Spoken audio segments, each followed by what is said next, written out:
So continuing on with our Intel series, here is the i5-6500. How does it fare with modern gaming? Let's find out today.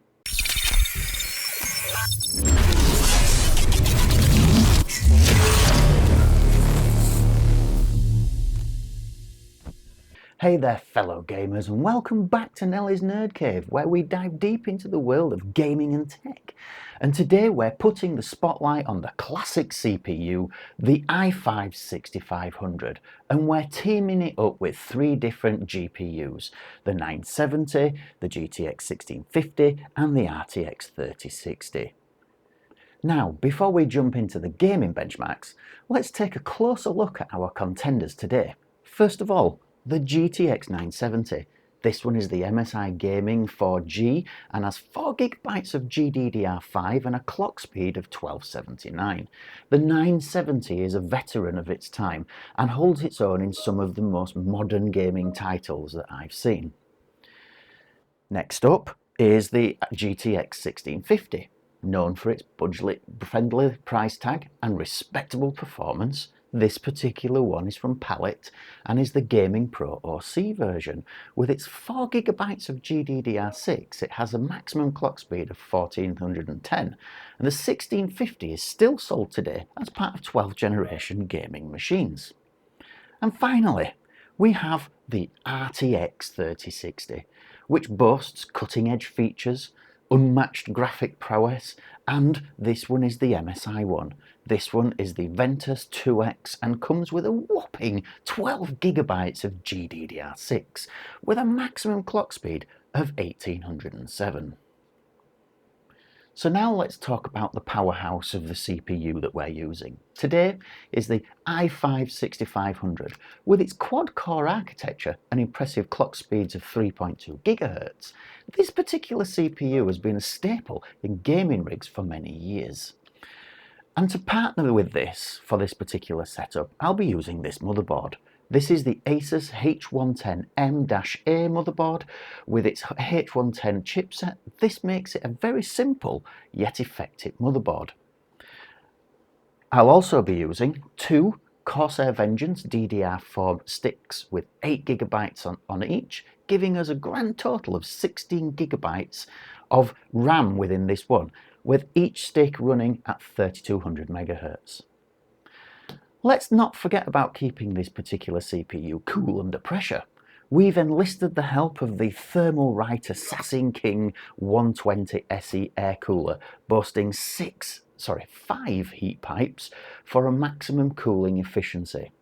This particular cooler has shown that it's an excellent cooler for the money, where I spent only £19 for this, and time again it's shown to be tremendous at what it does.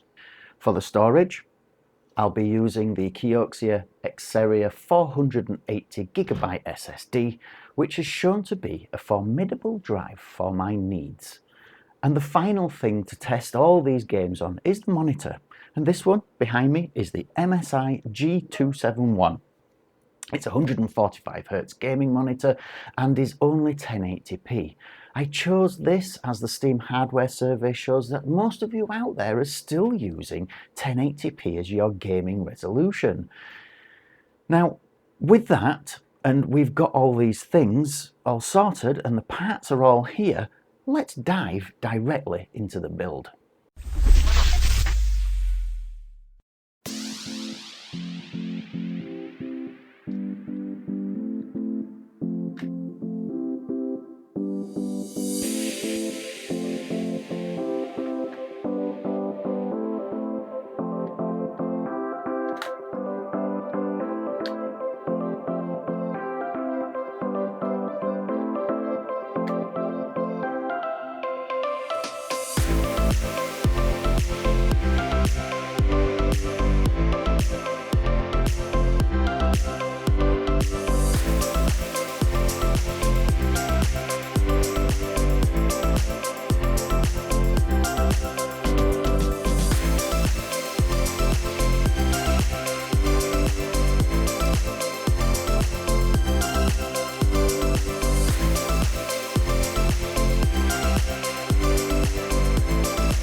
Alright, let's fire up some games and see how each GPU performs with the trusty i5-6500 at its core.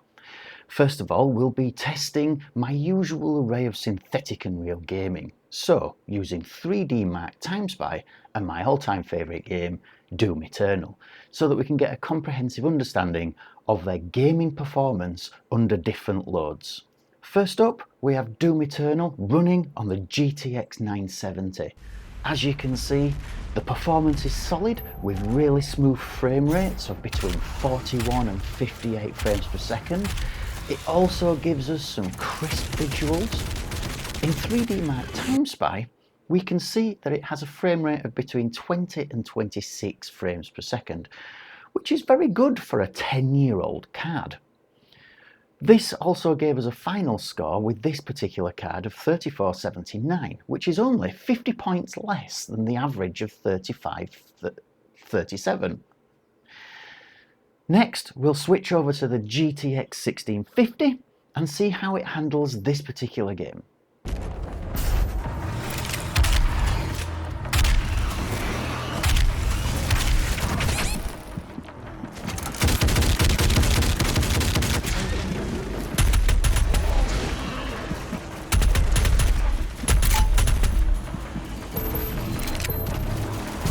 This is impressive. The 1650 holds its own, delivering comparable performance to the GTX 970, even in 3D Mark Time Spy, with frame rates of between 19 and 24. The final score for this card was 3397, which is 4 points below its average of 3401. This has narrowed a gap between its points, but this overall score is still not as good as the GTX 970, even though it has a larger gap between its overall points score. The 10-year-old card itself shows it who is boss really in this particular test. If we take the 1650 into Doom Eternal, again you can see frame rates of between 44 and 60, which is a little better than the GTX 970, but very much in line with that particular card. Now let's kick things up a notch and look at the RTX 3060.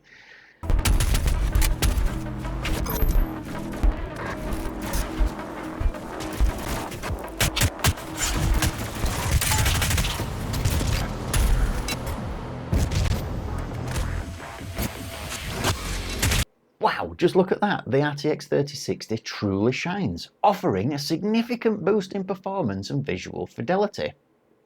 Thanks to its great advanced technology, such as ray tracing, with frame rates of between 46 and 59 FPS within 3D Mark Time Spy, the final score also came out at 6335, which is 661 points below its average of 6996, but this is only 9.5% difference overall.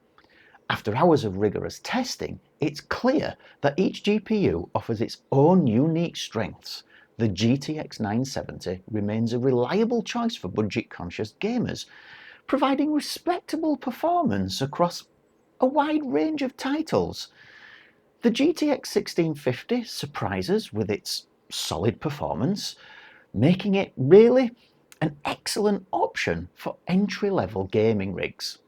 And finally, the RTX 3060. This emerges as the undisputed champion of all three of these cards, delivering unparalleled graphical fidelity and performance overall. That's sure to impress even the most demanding gamers. So which GPU reigns supreme when paired with the i5-6500? Well, it ultimately depends on what your budget is and what you require from your gaming. If you want to do light 1080p gaming, then the GTX 970 or 1650 offer respectable performance for their price points. However, the RTX 3060 undoubtedly steals the show with its fantastic frame rates and performance overall. This particular one cost me £289, and if you're looking to have something as a really nice upgrade for you, then this is the card to look for. And there you have it, folks, the gaming performance of the i5-6500 with the GTX 970, 1650 and RTX 3060.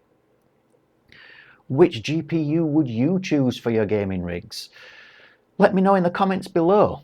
If you've liked what I've done, don't forget to like, share and subscribe to Nelly's Nerd Cave for more gaming and tech content.